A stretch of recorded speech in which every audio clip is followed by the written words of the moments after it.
Maneva na sema PENDREAM TV. PENDREAM TV de osia dem yopo. And story, and we're taking a critical look at Kenya and Tanzania. There are reports that there's a suppression of protests there.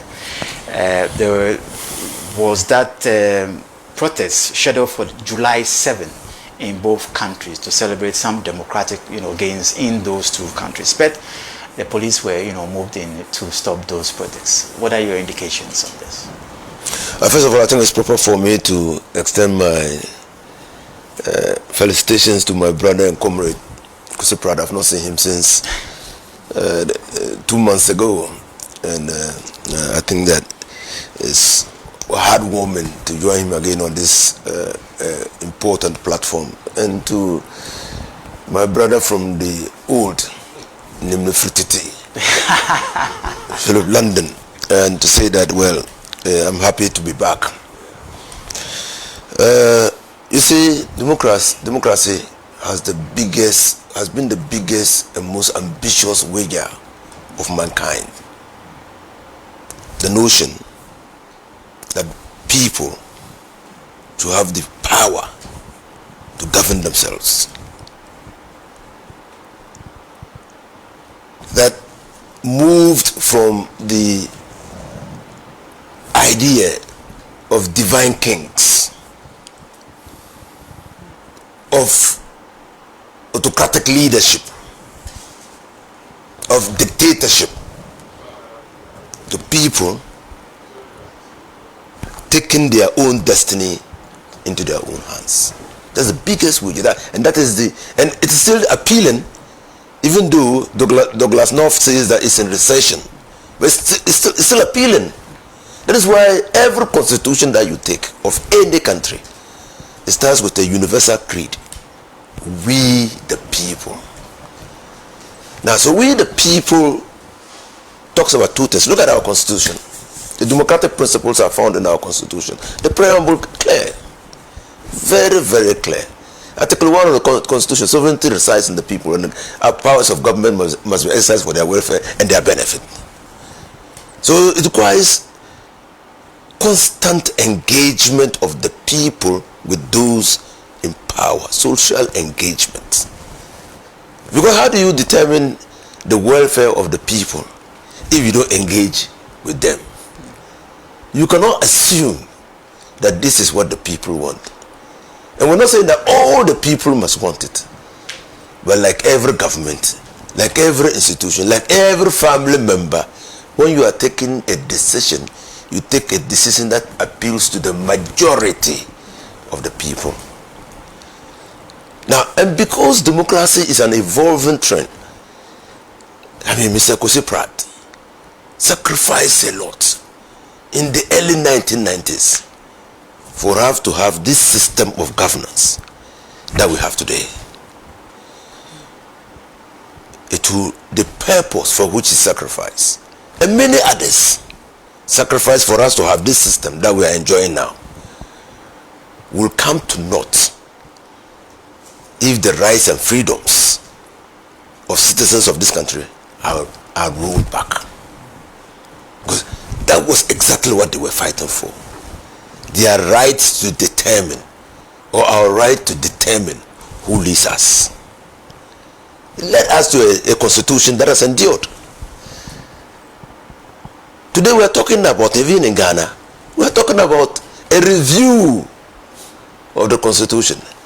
It means that we did not set out to create a perfect constitution, but we set out to create a system, a structure, a covenant that will keep us in government, that will let the people determine who rules us, that will set up the democratic institutions and continue to reform, review the constitution and make sure that the legitimate aspirations of the people are met. That's it.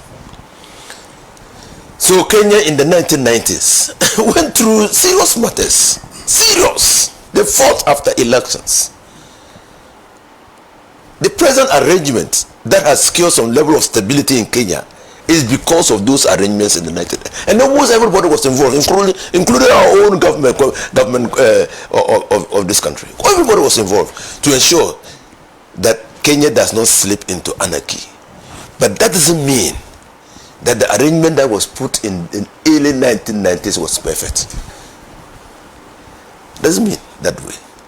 And that is why when people see some shortfalls in that arrangement, they should have the unfettered right to demonstrate, to bring out what they think is wrong with the system, all in the view to making the system a little better, to improve upon the system. That's the essence of democracy.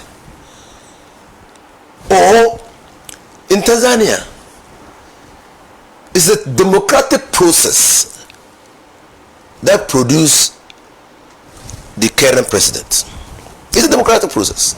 Tell me, how would it have been possible for a female to emerge as president of Tanzania but for the democratic process? Why? Because when her leader died, the constitution provided for succession, and that fell on her. So she's a product of a democratic process. The disturbances in the last elections revealed the shortfalls of that democratic process.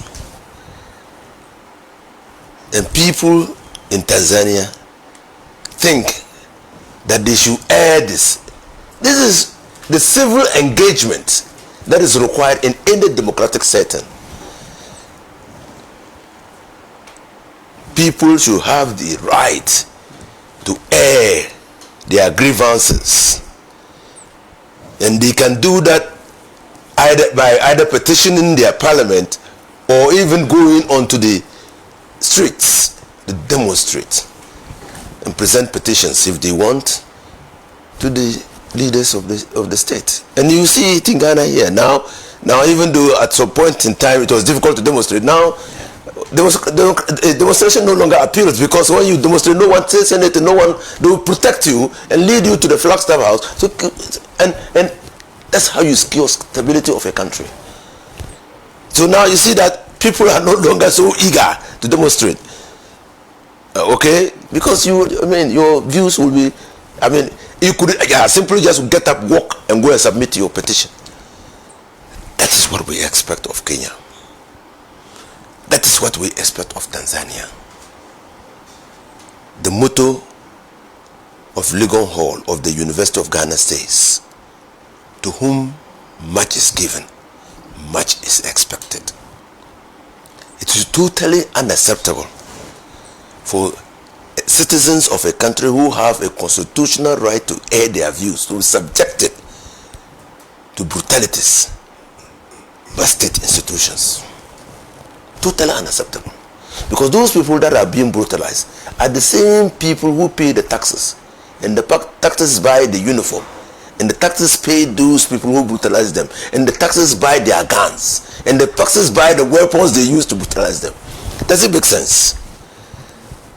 The citizens pay the taxes. The taxes are used to employ their fellow citizens to help protect life and property, and those they employ turn around and use the power given to them by the collective will of the people to suppress the people. It doesn't make sense. It doesn't make sense. So I think that for us as a people, we pray that the Kenyan government and the Tanzanian government will create the democratic space for people who want to air their views, to criticize the government. No government is perfect. Salu's government cannot be perfect. And even if you told Salu that her government is perfect, she would say, no, my government is not perfect. Because there could be many things that she wants to do, and she'll be constrained either by the constitution or by resources or by other considerations. So it cannot be perfect. And when people demonstrate, they draw your attention to things that probably you did not know mattered to them. And that's how you secure the stability of your country. Thank you. Comrade Pratt.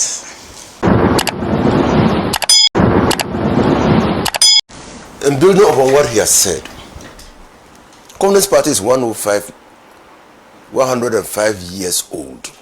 Started with 50 members. At which time that there was a cultural revolution. China was dominated by peasants. They were receiving aid. Japan at a point thought that they could even occupy and colonize China. There were nobodies. But a group of 50 people had an idea. This idea was a vision. They considered their mission was to liberate China and develop China and provide a government and a system that will be sustainable, that will continue, that will endure even after they have gone. He's mentioned Chairman Mao, he's mentioned Zhou Enlai. They're not there. They're not there. But China continues. The development trajectory of China has caught the attention of the world and has gotten political thinkers to reconsider their thesis about liberal democracies. The famous amongst them is Francis Fukuyama.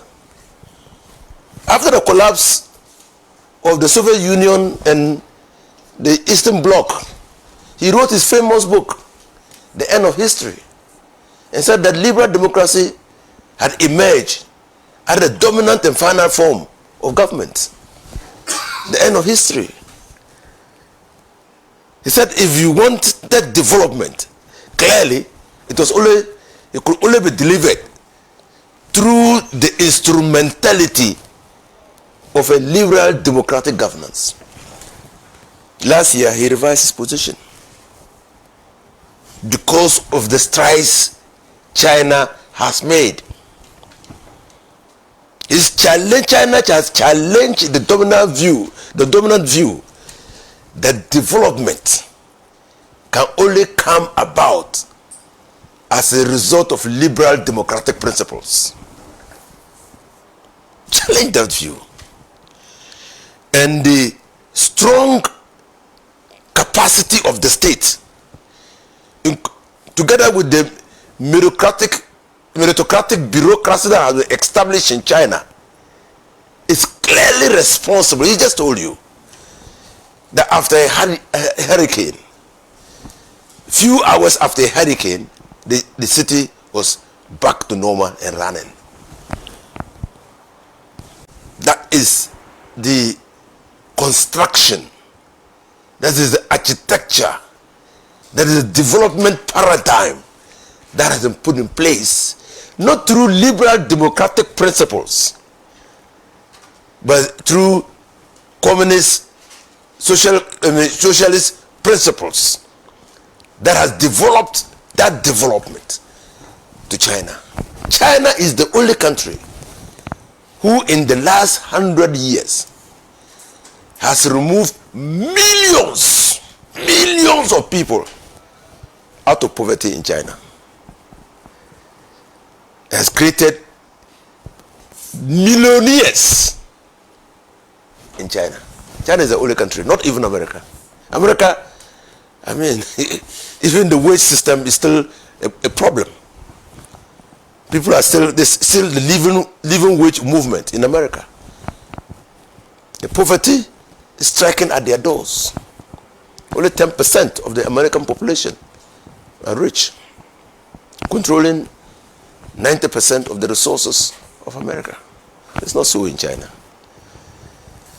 So the democratic model of countries presently is being challenged by what China has achieved in the last 100 years.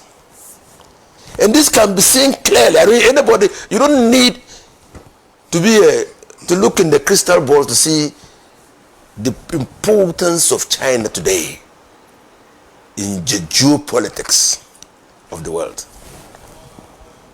Tell me which leading Western leader hasn't visited China in the last few years? Tell me, if you know of one.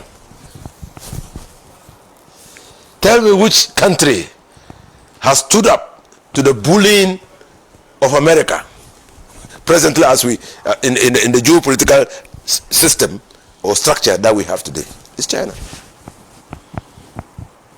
When America threatened to impose tariffs, they said they would retaliate.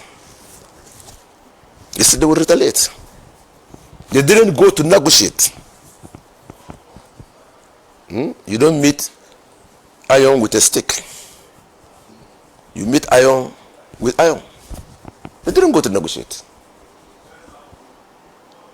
And look at the debt, the Chinese debt that America is holding.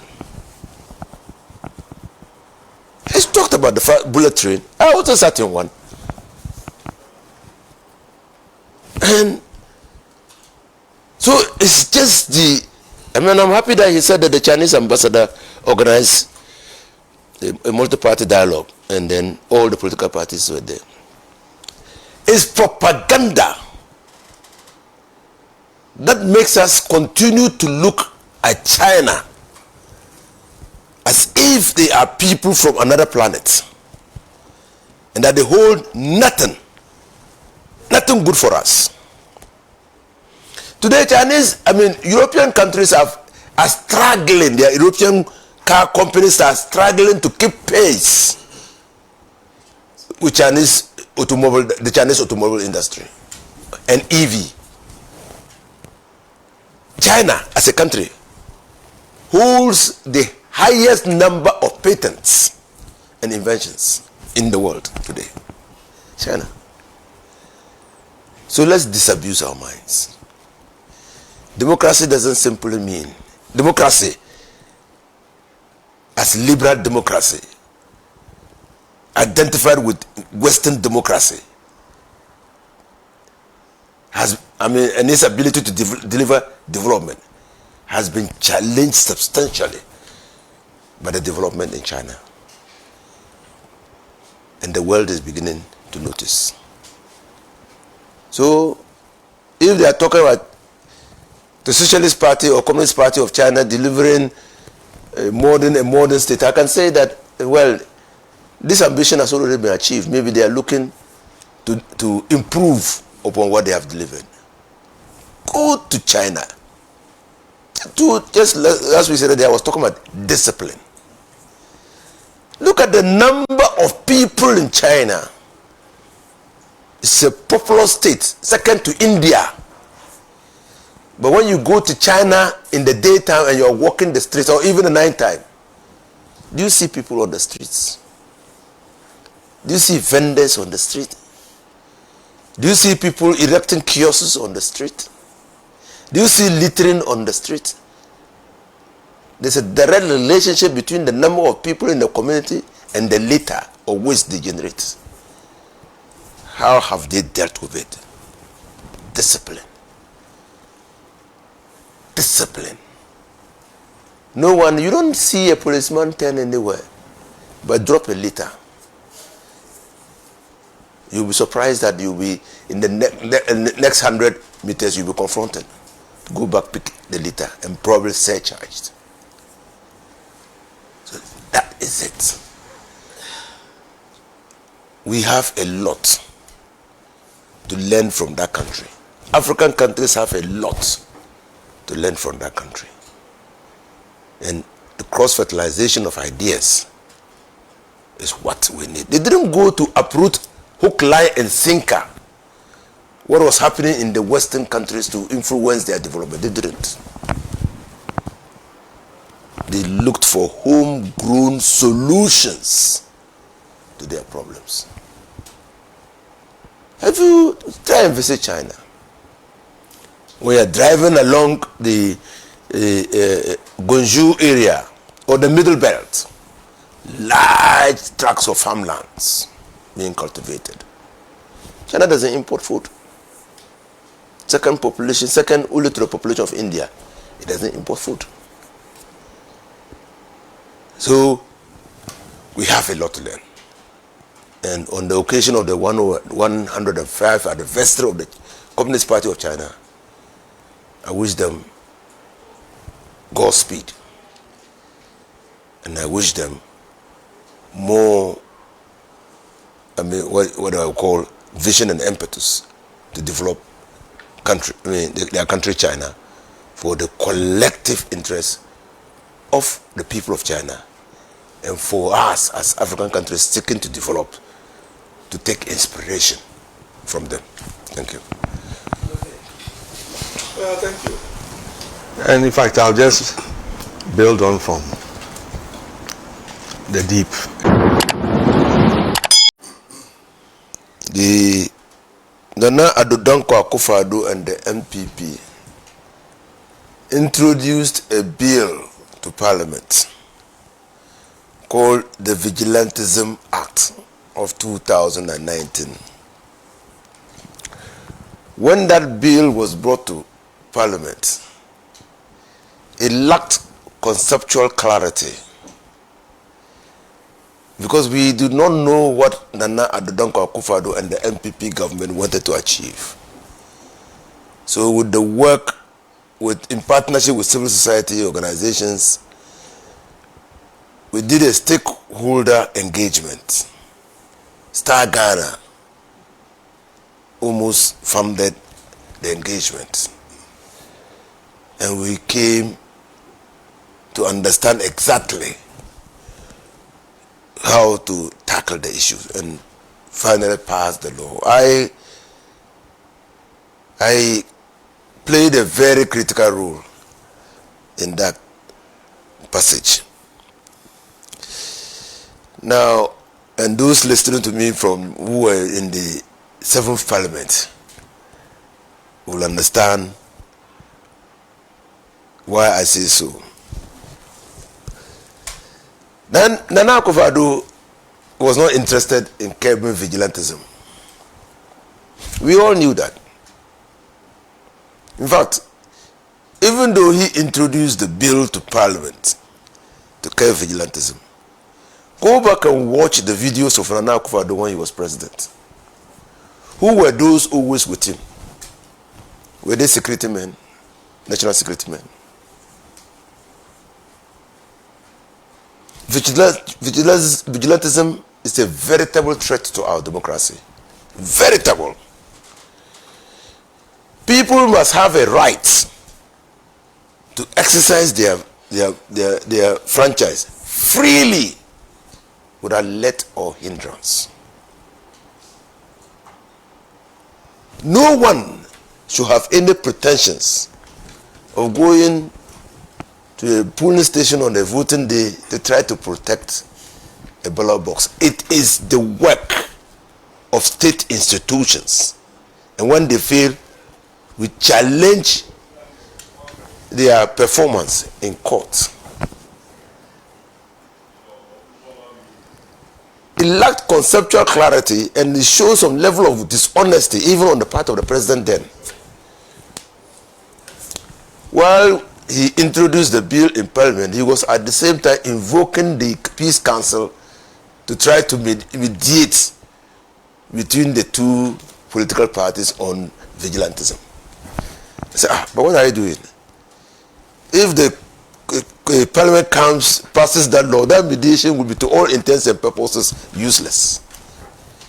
Vigilantism will be regulated by law. And the law, let me try to see whether I can get the act and read it. Just the long title of the act for you to understand what we did. That's the long title. The long title is that the act, an act to, so that you understand. So the long title, and it was around, so the long title of Vigilantism and Related Offences Act of 2019 is an act to disband vigilante groups, including vigilante groups in political parties, as political party vigilante groups and land guards, and to prescribe acts of vigilantism in this country. So for NPP to go back to try to revive what had become, and you know what, led us to where we all rose up in arms against vigilantism. After the NPP won power, the vigilantes of the NPP assumed a larger-than-life attitude.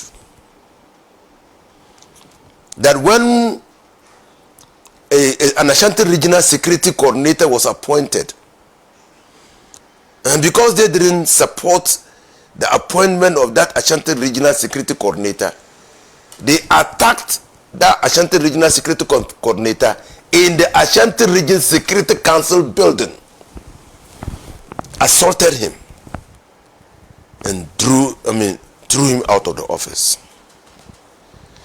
When their action was now an offense, and so a matter of court, they went to the court and freed. You've forgotten that they changed the judge away from court. So we say, the way vigilantism, NPP was in government, and these were the Bolga Bulldogs or whatever was their name. And there were many names. This was their era. So for NPP to go back in this democratic setting, to try to revive what they did in the past, should tell you that these are a group of dishonest people who are not interested in the political development or democratic development of this country. No, they are so dishonest. The first time they did it, they even brought ex-military officers from South Africa to come and train them, to destabilize this country. So, like, you see, when Kosifra said there are certain things you can't do in this country, he's perfectly right. Now, the government then, fearful of being held to be oppressing dissent and stifling the activities of opposition parties, even though it was aware, tolerated it. That was under President Mills and subsequently under President Mahama. But today there's a law, and I'm employing all the security members of the security services that they look for and arrest those people for breaching the law. They cannot be vigilantism in Ghana. They cannot. When I was MP, NPP vigilantes actually attacked and slapped me when I was going around in looking at registration. So what they have done is an affront to democratic principles. It's an affront to the power of the security and intelligence services to protect all of us as a people. It's an affront to our constitutional arrangement, and it's totally unlawful in terms of the Vigilante and Other Offences Act. Thank you. PENDREAM TV now, so far so good. Say open online portal e wo Ghana. Nipa share, nipa follow, nipa comment here. To my best of knowledge, without any biases, PENDREAM TV.